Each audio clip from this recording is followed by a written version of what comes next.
लाखन जाती में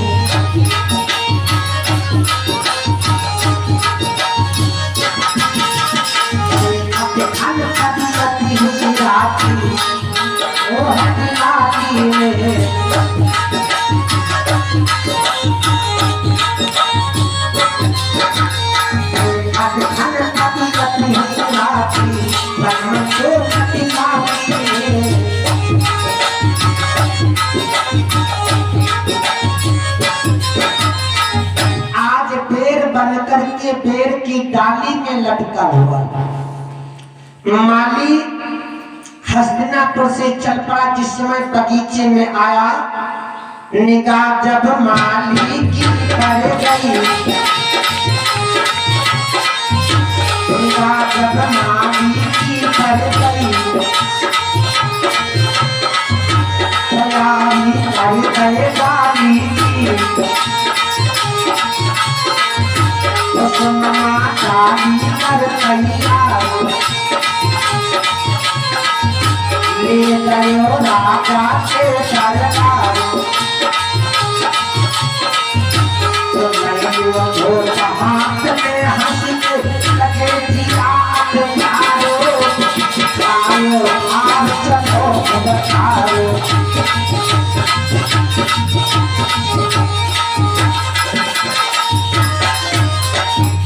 आज माली की जब नजर नजर पड़ी उस पेड़ पर विचार करता है कितना सुंदर ये पेड़ है। पेड़ को तोड़ लिया, पेड़ को तोड़ लिया और ढोलों में सजा दिया। ढोलों में सजा करके तो माली दरबार में पहुंच गया। जब दरबार में पहुंचा तो परीक्षित महाराज को पेड़ के समेत उन ढोलों को दिया। परीक्षित महाराज देखा बड़ा सुंदर पेड़ है, बड़ा सुंदर पेड़ है। तो हो गए रैन से जब बिछवाई, संध्या होने लगी उधर नवल सेज को बिछा दिया। आज परीक्षित महाराज महलों के लिए चल पड़े। जब महलों के लिए चले आज नवल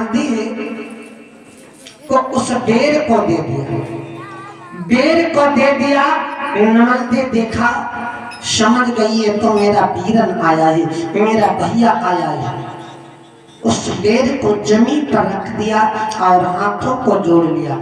परीक्षित जी जाकर के पलके पर लेट गए। आज वो हाथों को जोड़ा और प्रार्थना करने लगी, वीरन मेरी चुड़ियों की लाज को रखना, कहीं मेरे पति पर कोई बात ना हो जाए। आज उसी बेर को एक इलमारी में रख दिया। नमल दे आई तो डाल गले गले बहिया सोएंगे, डाल गले गले बहिया सोएंगे, दोनों प्यारी प्यारे रहे।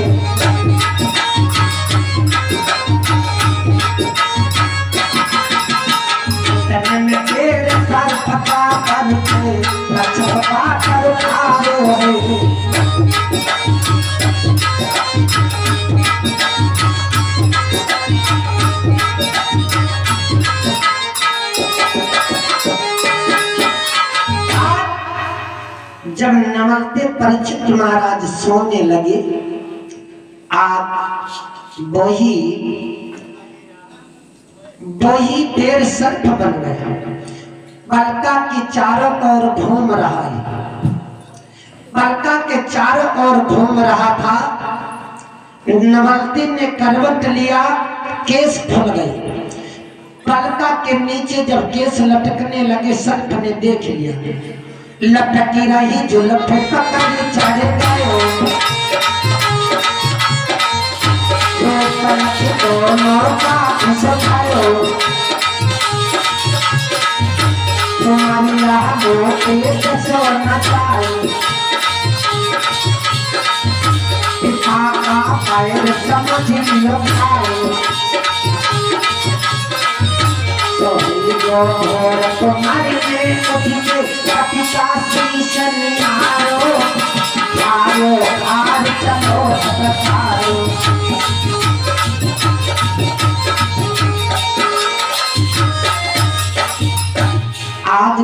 केशों के सहारे से पलके पर चढ़ गया, मुंह उठा करके देख रहा है, बड़ी सुंदर जोड़ी लग रही। और जब बांसुर की याद आई तो परीक्षित महाराज को डस अनर्थ हो गया। एक झोंके से, एक झरोके से निकल गया। इधर जब सुबह हुआ तो नमलदेव के नेत्र खुले। जब अपने पति के चेहरे को देखा तो था पछाड़ा गिरी धरण में। आज जिस समय पति को देखा तो पछाड़ा खा करके धरने पर गिर गई, रोने लगी नमलदेव। तो 3 मास मेरे गर्भ है पति को, और 3 मास मेरे गर्भ है पति को, तो आंख भैया है।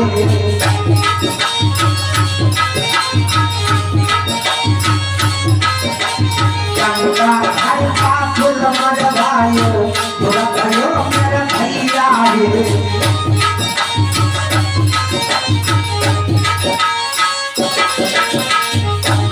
रोती है और कहती 3 महीना का गर्भ है, मेरे पति को मेरे भैया ने छीन लिया।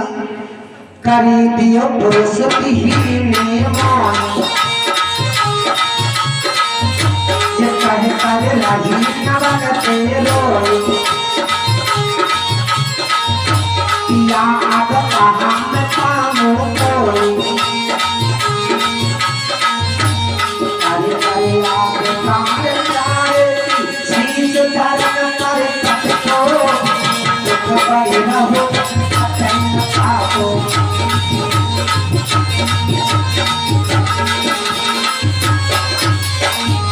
बेचारी रोती जाती है। याद आई मेरे गुरु महाराज को सारी विद्या प्राप्त है, तो भेजी खबर गुरु पैरानी। भाई धन्वंतर के पास खबर भेजी। आज इस समय भाई धन्वंतर को मालूम हुआ कि परीक्षित महाराज को सर्प डस लिया, तो चेला संग लिए 1400,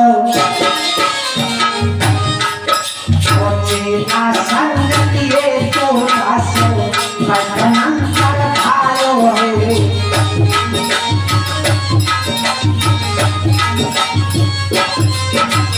चेला संग लिए 1400, धन्वंतर भायो है।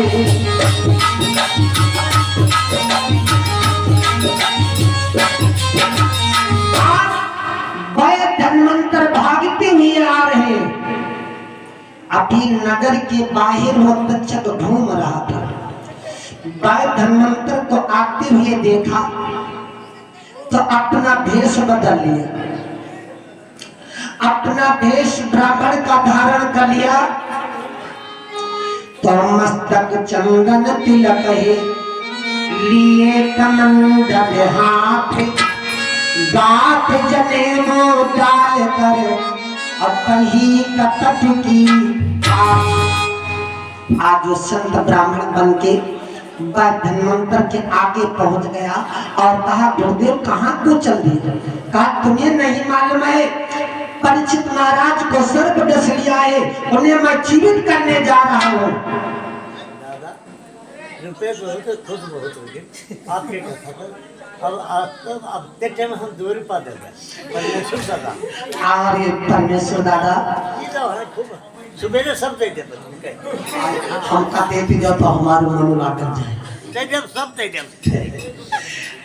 ये परमेश्वर दादा हमका पैसा दे रहे, आप ये तुम 2000 रुपया तेरे राखी हो, काफी हम सवेरे सब तुमका दे दी। कहते हैं कि कथा हमको बहुत अच्छी लगती है, चलो बहुत अच्छी बात है। इधर वो तक्षक आज ब्राह्मण का संत ब्राह्मण बन गया, मस्तक चंदन लगाए हुए, जनेऊ पड़ा है, हाथों में कमंडल है, वह धन्वंतर के सामने पहुंच गया। कहा गुरुदेव कहाँ चल दिया? कहा तुम्हें नहीं मालूम है? अरे परीक्षित महाराज को सर्प डस लिया है। कहा क्या आप जीवित कर लेंगे? कहा केवल मैं नजर डालूंगा और परीक्षित जीवित हो जाएंगे। कहा तुम्हारी में ये शक्ति, ठीक है हमारी तुम्हारी परीक्षा हो जाए। भाई धर्मांतर करेंगे परीक्षा हो जाए। अब वो एक पेड़ पे हाथ अपना पटक दिया, पेड़ सूख गया। जब पेड़ सूख गया भाई धर्मांतर केवल दृष्टि डाली और पेड़ हरा भरा हो गया। तक्षक समझ गया ये तो अवश्य जीवित कर लेंगे। आज जो तक्षक उस रास्ता को काट दिया, दूसरी रास्ते पर पहुंच गया, आगे फिर रास्ते पर पहुंच गया। जिस रास्ते से भागते हुए भाई धर्मांतर जा रहे थे आगे, और छड़ी बन करके लेट गया। तो सुंदर तो ही गठी गठीली, सुंदर तो ही गठी गठीली, अब सुंदर अनुभवती है।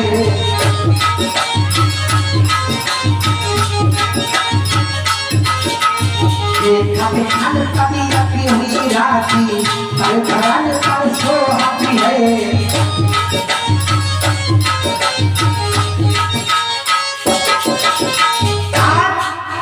छड़ी बन करके लेटा हुआ, पेट बन करके लेटा हुआ है। आज गुरुजी जिस समय उस पेट के नजदीक में पहुंचे, गुरु के चित में गई समाए, तुरंत में उसको न उठाए, उसी से हीरो बदल दबाए। आयो मोकली नो है आयो,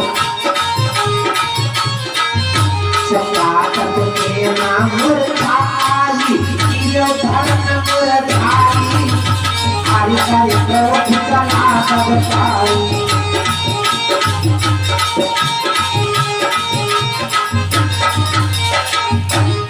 आज खुशी से उस पेट को उठाया, बगल में दबाया, और जो टेढ़ा टेढ़ा होता उसको पीछे कर लिया। अब उसका मुंह पीछे हो गया, पीठ ने काट लिया, और जिस समय काट लिया मूर्छा आ गई, गिर गए भाई धर्मांतर। जब मूर्छा से जागी, कहा अरे शिष्यों मेरे साथ में धोखा हो गया, जो परीक्षित को सर्व डसा है और वही अब मेरे को डस लिया। अब तो सभी शिष्य लोग रोने लगे। कहा गुरुदेव अब क्या होगा? कहा मेरे को मांडी के भीतर गाड़ो, 3 महीना तक झांझ को बजाए तो मैं जीवित हो जाऊंगा।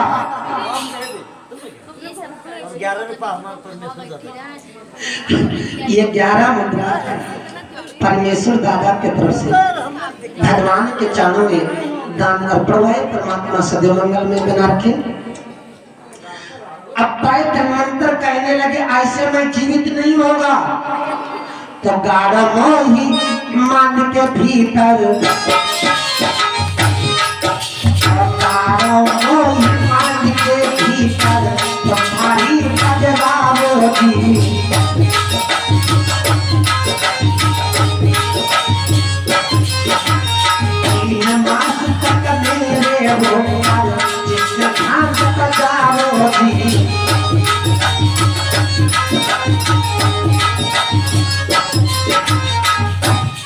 धर्मांतर कहने लगे मेरे को मांडी के भीतर गाड़ दो, 3 महीने तक झांझ को बजाना, तब मैं जीवित हो जाऊंगा और चल करके परीक्षित महाराज को जीवित कर लूंगा।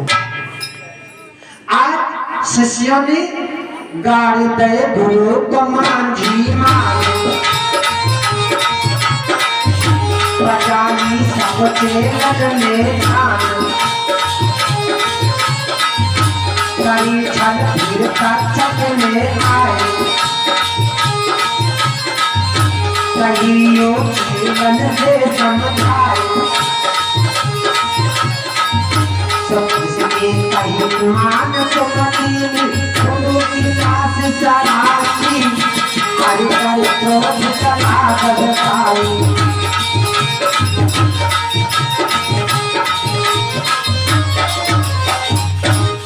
जब गुरु जी को मांदी के अंदर गाड़ दिया, झांझ को बजाना चालू किया।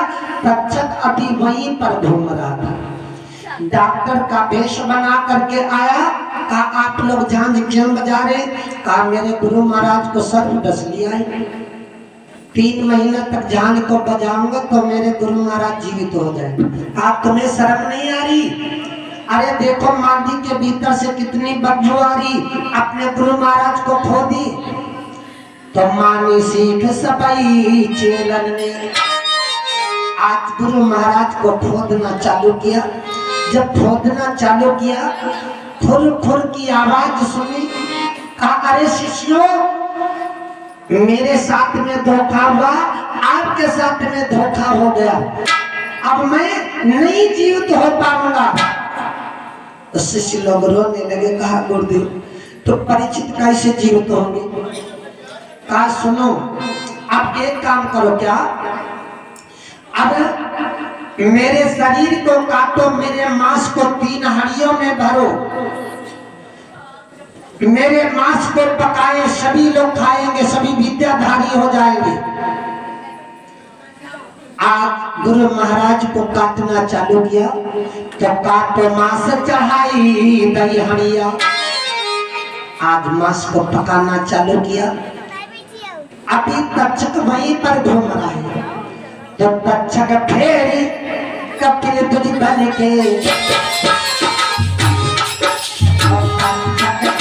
कपिल तुझ बन के सबका आयो है।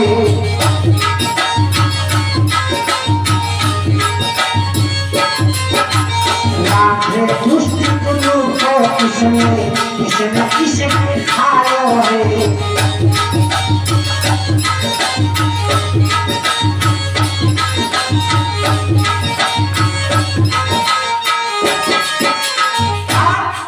तक्षक फिर आ गया। कहा इसमें क्या पक रहा है? संत का वेश बना करके आया। कहा इसमें क्या पक रहा है? कहा मेरे गुरु महाराज का मांस पक रहा है। इसे क्या करोगे? कहा इसे हम सभी लोग खाएंगे।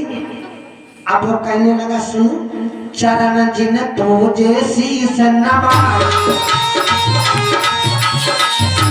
उन्हीं को जो कमलों के खाए, दिया बाल में वो परमाए, तो ये हरिया खरी पहाड़,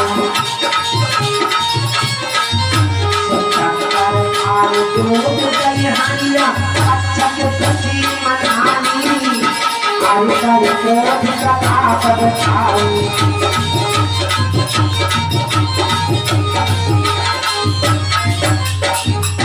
का तुम्हें शर्म नहीं आती? जिनके चरण पूजा उन्हीं के मांस को खाओगे? इन हड्डियों को उठा उठा करके दरिया में फेंक दो। अब तो फेंकना चालू किया। 2 हड्डियां वहीं पर डूब गई। तो डूबी नाव बची एक हड़िया। 2 हड़िया तो वहीं पर डूब गई, 1 हड़िया बची। तो धीरे धीरे बहती समुद्र में, धीरे धीरे बहती समुद्र में गंगा के नाव आई है।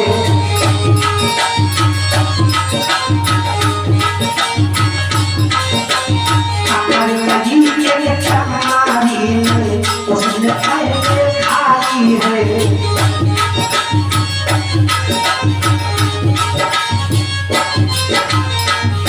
आज बहनिया बहते बहते बंगाल में पहुंच गई। बंगाल की स्त्रियां कुछ घाट पर आई थी स्नान करने को। एक चमारी जात की नारी थी। आज जब हड़िया को जल में आते हुए देखा तो जल में प्रवेश कर गई। जल में प्रवेश कर गई, हड़िया के पास में गई। अब हड़िया में झांक करके देखा, मांस को जब देखा तो अपने हाथ को चलाया। खाते ही देखे तीनों लोग, याद है जादू के इस लोग, सीख गए बहुत ही आए चारों। भई जादू करनी तत्काल सती राम कहे कामरों में फूलों की गीत समानी आई कर क्रोध चला बरसाई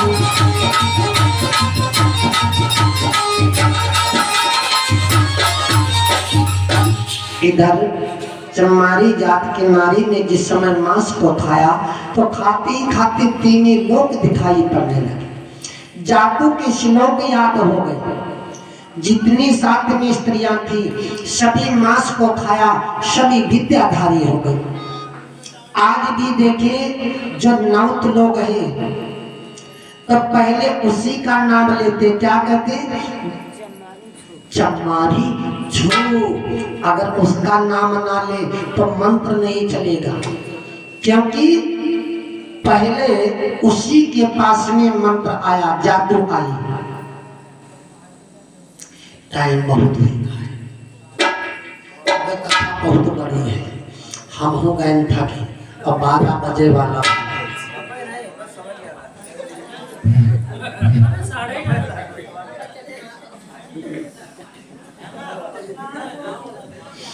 साढ़े 11 हो गए।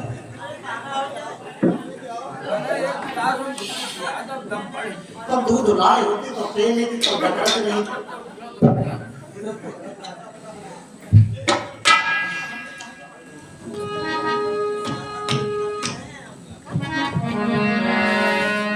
बोले गुरुदेव भगवान की। और ये 51 नंबर सुधीर कुमार यादव की तरफ से, और सुधीर कुमार भैया का कहना है कि कथा को बढ़ाते चलो। चलो, बहुत अच्छी बात है।